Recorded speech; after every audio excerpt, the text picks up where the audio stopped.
of India and the Honorable President of Afghanistan, may I now invite the Honorable Prime Minister of India to make his statement. His Excellency President Ashraf Ghani, members of the media, I am delighted to welcome President Ghani and his delegation to India. We are meeting in the shadow of the horrible calamity in Nepal. President Ghani and I speak for our two countries, South Asia and the world, to the people of Nepal. Your courage and humanity has earned the respect of the world. And you are not alone at this moment of tragedy and trial. We'll do everything possible with rescue and relief. And we will certainly be there when you rebuild your lives and reconstruct your homes and heritage. President Ghani and I discussed the historic efforts to rebuild his nation. We in India admire the courage and resolve of the Afghan people to seek a future of peace and prosperity. They are succeeding against huge challenges. The relationship between India and Afghanistan is not just between two countries or governments. It is a timeless link of human hearts.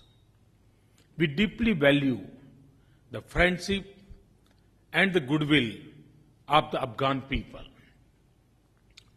Every Indian, in turn, holds the Afghan people in the highest affection and esteem. This is why we stand with the people of Afghanistan as they build a united, stable, democratic and prosperous nation. This comes from the responsibility of our friendship. It also stems from our commitment to regional peace and progress. 14 years ago, we started a new chapter in our relationship in a new era for Afghanistan under the leadership of President Karzai. The partnership has blossomed despite barriers of geography and hurdles of politics. We will continue this journey in partnership with President Ghani and his National Unity Government with Chief Executive Dr. Abdullah. And it will not be limited to the period of transition or the decade of transformation. This is an enduring commitment.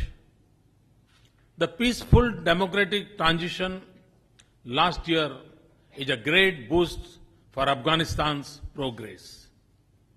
We reflected the faith in democracy of the brave Afghan people and great wisdom of the nation's political leadership.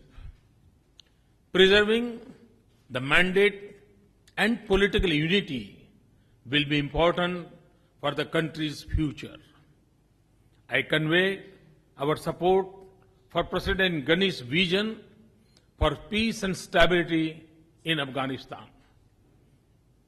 We have a shared interest in the success of an Afghan-led and Afghan-owned process. This should be conducted within the framework of the Constitution of Afghanistan without the shadow of violence. It should be reinforced the political, economic and social progress of the last 14 years. And it should protect the rights and aspirations of all sections of the society, including Afghan women. Its success requires a positive and constructive approach from neighbors, including an end to support for violence. We share Afghanistan's pain over persisting terrorism and extremist violence that destroy lives and derail progress. I thank him for our cooperation against terrorism. We are deeply grateful to the Afghan security forces who protected our people in Afghanistan as they would their own. President Ghani shared his impressive vision for Afghanistan's prosperity based on its talent, resources, and location. We believe that Afghanistan's direct surface link to India and the rest of South Asia and increased connectivity to sea could turn Afghanistan into a hub that connects Asia's diverse regions and beyond. We are ready to welcome Afghan trucks at the ICP Atari. We are also prepared to join the successor agreement to Afghan-Pakistan Trade and Transit Agreement. This will re-establish one of the oldest trading routes of South Asia. I also reaffirm my commitment to take the Chabar port project in Iran forward. We will also quickly conclude a bilateral motor vehicles agreement. We will expand our development partnership, which includes infrastructure, agriculture, connectivity, human resource development, community projects, and humanitarian assistance. We will explore new trade and investment opportunities.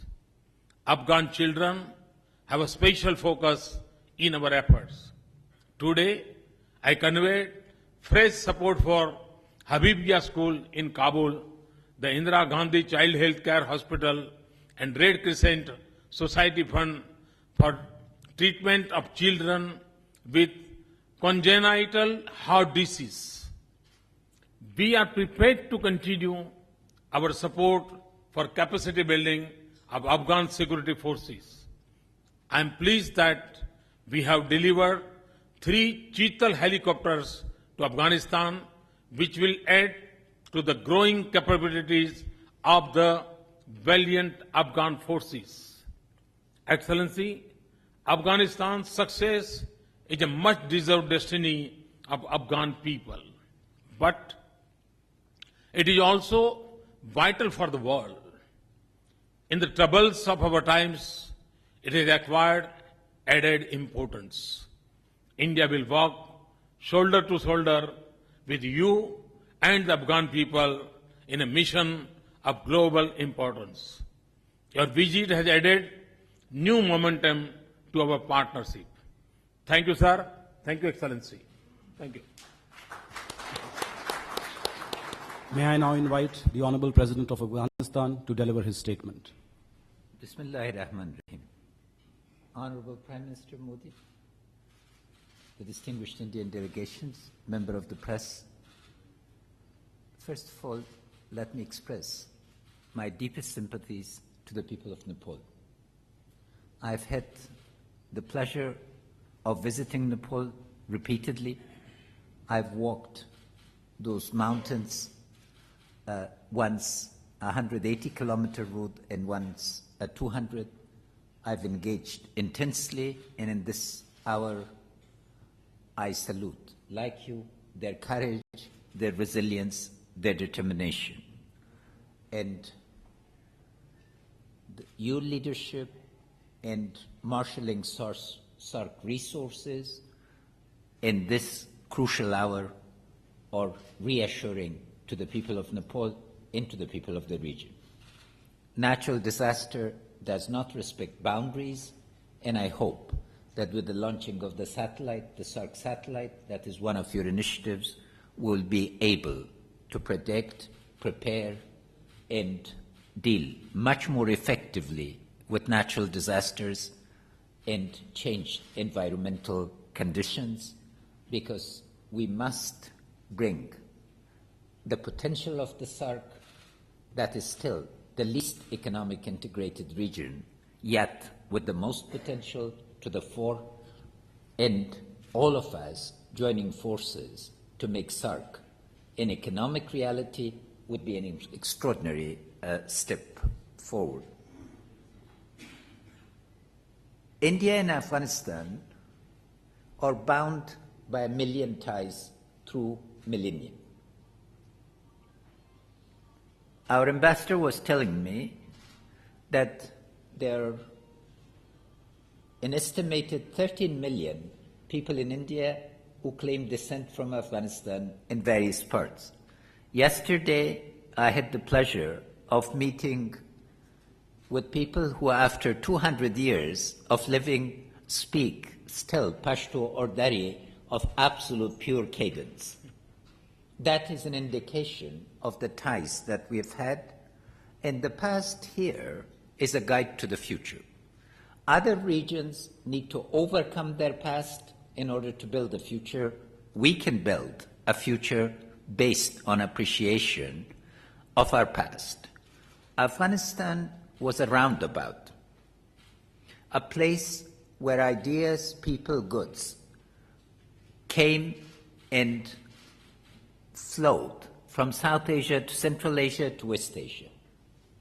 Our vision today is to be guided by that potential, where again the energy of Central Asia will flow to South Asia, where pipelines, fiber optics, railways, and connectivity, air, ground, and virtual, would connect us.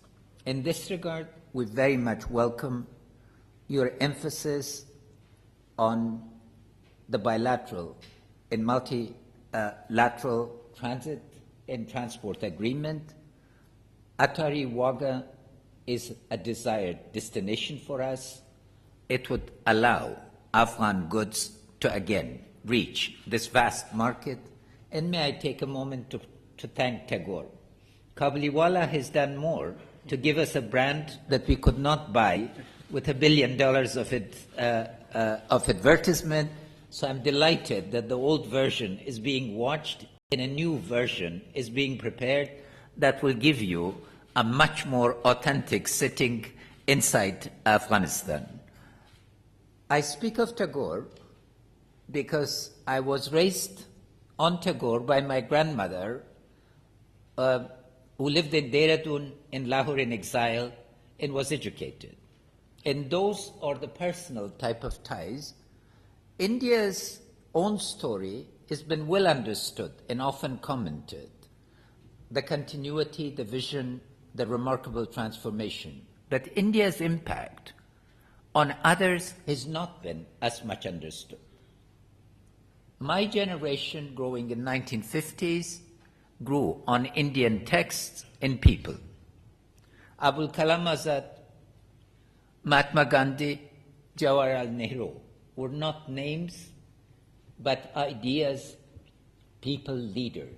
So I would like to pay tribute to Indian democracy, to the discourse of rule of law, to the discourse of equality, to the discourse of engagement in transformation.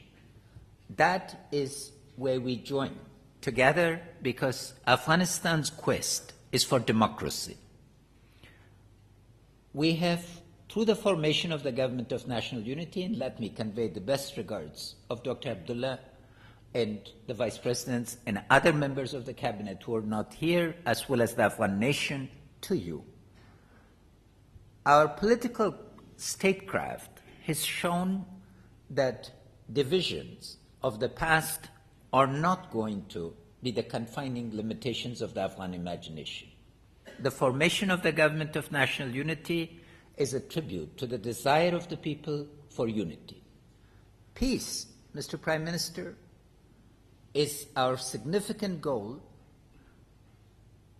because the shadow of terror haunts our children, our women, our youth. what people in the rest of the world take for granted, namely for a young girl to go from home to school in return, is still an exception to us. Terror must be confronted and must be overcome. We are determined to make Afghanistan the graveyard of terror. Our will must not be underestimated, and we will not be beaten into submission. But terror, if it's to be contained, and if the disease is to be cured, root, stock, and branch, requires a regional framework of peace and cooperation. We are determined to change the regional nature of cooperation. Against all forms of violence, what is essential is that the state system in the region rises to a new understanding. Terror cannot be classified into good and bad. It cannot be differentiated. We must have a unified approach. We must be united both in the region and globally to contain this phenomenon. That is the legacy in Afghanistan. Today is fighting the battle against terror on behalf of all our partners and neighbors. And we appreciate your moral support and your understanding of our quest for containment. I would like to also express thanks for India's very generous assistance. Over $2.2 billion have been spent, a most significant part of which is in the formation of the human capital. We have 13,000 Afghan students today in Indian universities. And this, of course, will be the ground for formation of new ties and expanded ties that would enable generations to come. And your support in this regard, in the intensive discussions that we've had to turn the potential of Afghanistan into an actual reality, is highly appreciated. Indian investment is important to us, and we would like very much to see coordination, transport access, not only through Pakistan to Wagah Atari, but also to Chabahar, would be crucial for a country that is a dual nature. Landlocked, if you look at geography, a land bridge, and a roundabout, if you look at political economy. We look forward to an Asia that is economically integrated, where profound and lasting peace between states prevails, and where we allow the incredible energies of our people, the entrepreneurial talent for which South Asians are best known, to tackle our greatest enemy, poverty, exclusion, discrimination. In that quest, Mr. Prime Minister, I want to thank you for both your leadership in India and SAARC, and for your support for Afghanistan. It has been a pleasure, and we're looking very much forward to receiving you in Kabul. I hope that you would not only come to inaugurate the parliament, that is a very appropriate gift from one democracy to another, but to visit the Bamiyan Valley and some of our other sites as well. Thank you. Thank you. I thank the two leaders for their statements. Ladies and gentlemen, this concludes the joint media briefing. Thank you.